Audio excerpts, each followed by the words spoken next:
The truth is, a legal precedent has to be established that says that the United Nations is the ruler of the world. It has to be a legal precedent that all nation states submit to the will of the United Nations and give up their sovereignty to the United Nations and submit to the rule of the law of the world, which is the United Nations Charter and the resolutions passed by the United Nations. And the United States military is acting as the police force for the United Nations to establish that legal precedent. And Bush has said on television, no nation can ever again stand against a world united. And if they try it, the same thing will happen to them. Margaret Thatcher was the last world leader who was opposed to the one world government. And she is no longer the Prime Minister of England because of that. I'm going to tell you now that the only obstacle to the New World Order coming together at this moment is the right of the American people to keep and bear arms. That is why there is such an effort to take your guns away from you. You see, the intent of the Second Amendment, the Second Article and Amendment to the Constitution, was not so that we could go hunting. It was not to protect the possessions in your home or to protect you from burglars. The intent of our forefathers in establishing the Second Article and Amendment to the Constitution was that as long as every American owned a weapon, whether they ever fired it or not, our government could never oppress us just with the knowledge that we all had that weapon in our closet. That's the reason. That's why every time you see a bill to take weapons away from the American people defeated in Congress, 4 more are introduced immediately. It's a never-ending battle. That's why they lie about the statistics. The truth is, in a town where everybody owns a weapon and everybody knows it, there is almost no crime.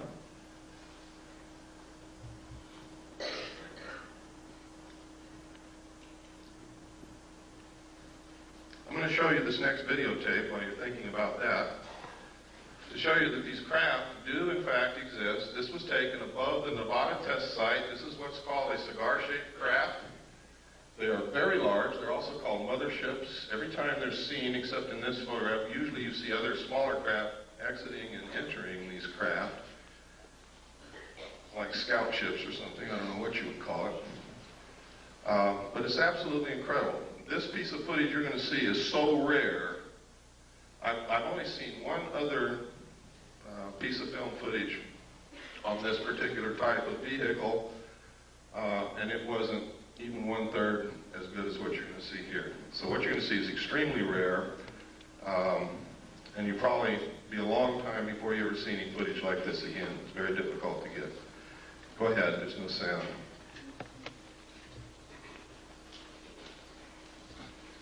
Kill the lights, please. Now you can see the craft just below the tip of the white cloud. And if you watch, it's going to move from right to left and then turn into the clouds and disappear.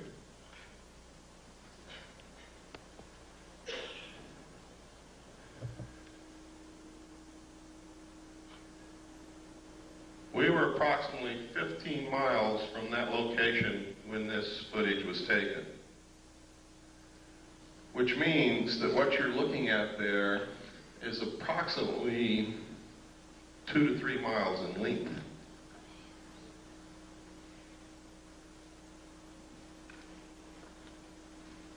That's very impressive, and to me it's very exciting that someone can make something that flies in the air that's 2 to 3 miles in length. That is the actual time that you see there. Those are the actual seconds passing.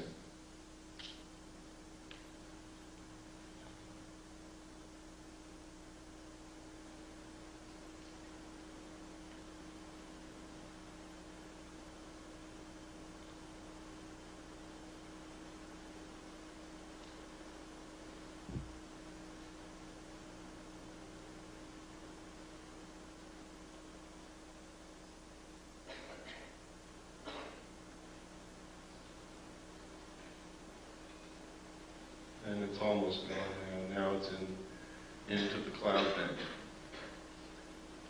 You can stop the tape.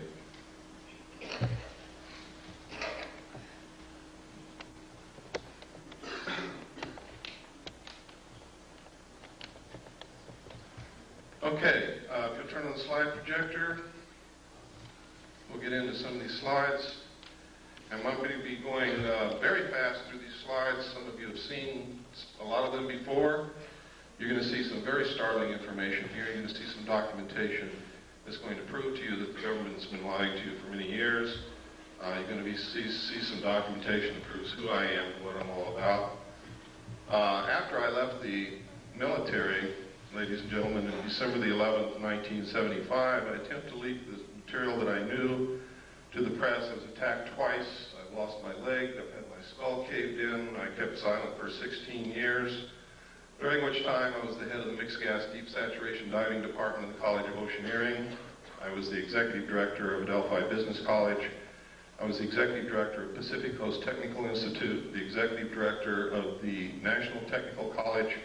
I was the national marketing coordinator for United Education and Software, and I owned a gallery and studio of fine art in Long Beach, California.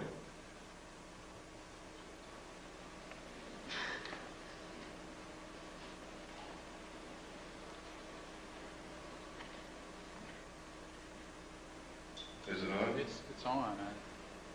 Maybe just go forward one.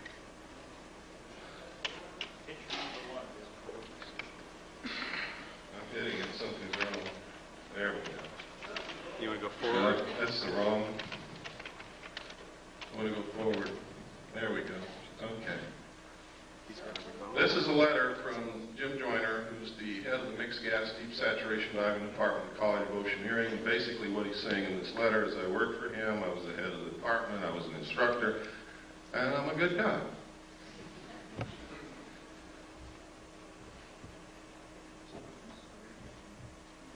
This is not working. It's not? Go ahead and push it. Just say forward and he'll push the button. Okay. This is a piece of research that was done by Bob Exler. In his own research, he verified something that I had not told anybody, and that was that when I was with the Commander-in-Chief of the United States Pacific Fleet, I worked directly under Bobby Ray Inman. He verified all of this and verifies that I was there, and that I had reported seeing UFO-related documents under their command. And it goes through to outline Bobby Ray Inman's career path, which is incredible.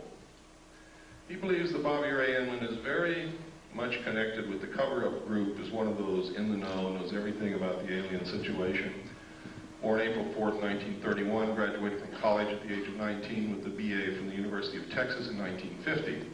He entered the United States Navy in 1952, advancing to the rank of Admiral in 1981. 20 years after entering the Navy, he graduated from the National War College in 1972. He was the assistant to the Naval Attaché in Stockholm from 65 to 67, and no records are available for his service assignments from 68 through 71. From 72 to 74, he was assistant to the Chief of Staff of Intelligence Office of the Commander of the Pacific Fleet. Inman was the director of Naval Intelligence from 1974 to 1976 before moving on to become the vice director of the Defense Intelligence Agency. You can see what he did? I mean, he skipped over some pretty senior people, and he's going right straight to the top. And only people who are considered to be of the inner circle do that. He became the director of the National Security Agency in 1977, holding that post until 1981 when he attained the rank of Admiral and became the deputy director of the Central Intelligence Agency. He retired from government service in 1982 and became the CEO for MCC. Remember what I was telling you about implants? Microelectronics and Computer Technology Corporation. MCC is a private sector joint venture supported by and share funded by the government and corporate shareholders. The venture was motivated by the Japanese fifth-generation artificial intelligence computer project.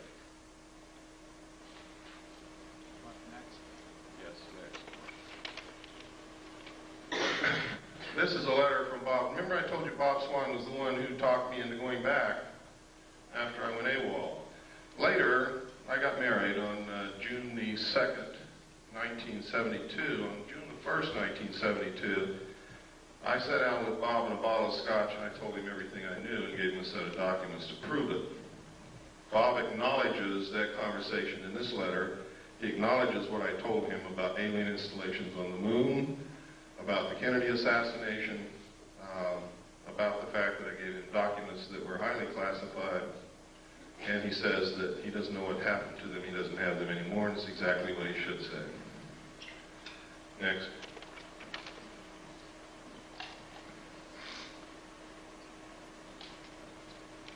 And next. This is a document known as the Eisenhower Briefing Document. It was brought out by a research team of Moore, Chandray, and Friedman. William Moore, with Charles Berlitz, wrote a book called The Roswell Incident, which was the first legitimate work on the so-called crash of the flying saucer near Roswell, New Mexico in 1947. This document is a fraud, and I can prove it to you very easily. But it has a lot of truth in it. In fact, the document itself reads as if it were taken right out of Moore's book, The Roswell Incident. All of the designations on it are legitimate. Top secret, magic was the same designation given to the material that I saw when I was with Naval Intelligence. Magic means Magi controlled. Magi is the majority agency for joint intelligence, which reports only to a top secret group called Majesty 12, also known as Majority 12. It is made up of 19 members. There are 6 from government, 6 from the Executive Committee on the Council on Foreign Relations, 6 from the Jason Scientific Group administered by the MITRE Corporation and Dr. Edward Teller. This briefing document calls it Operation Majestic 12. The documents that I saw said that it was Operation Majority. Also, look at the date, 18 November 1952. Eisenhower was not yet president, and if this is truly one of the highest held secrets in this country, he would never have been exposed to this information until he actually took the oath of president. He was not even in government service at the time he was elected. He was the president of a college. Next, please. I can tell you that of those listed there, those names, Admiral Roscoe Hillenkoetter was the director of the CIA when this group was supposedly formed. If in fact it was formed at that time, he would have definitely been a member. Secretary James B. Forrestal, according to the documentation that I saw, was a member and was the man responsible for the operation of the recovery of the craft at Roswell, New Mexico. And it is really his story that is outlined in Whitley Strieber's book called Majestic. The main character in that book was an abductee, carried the bodies from the crash site to Los Alamos National Laboratory. In the documentation that I saw, that actually did happen at James B. Forrestal. Next slide, please. And next slide.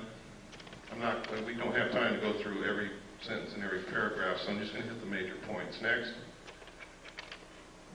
Next.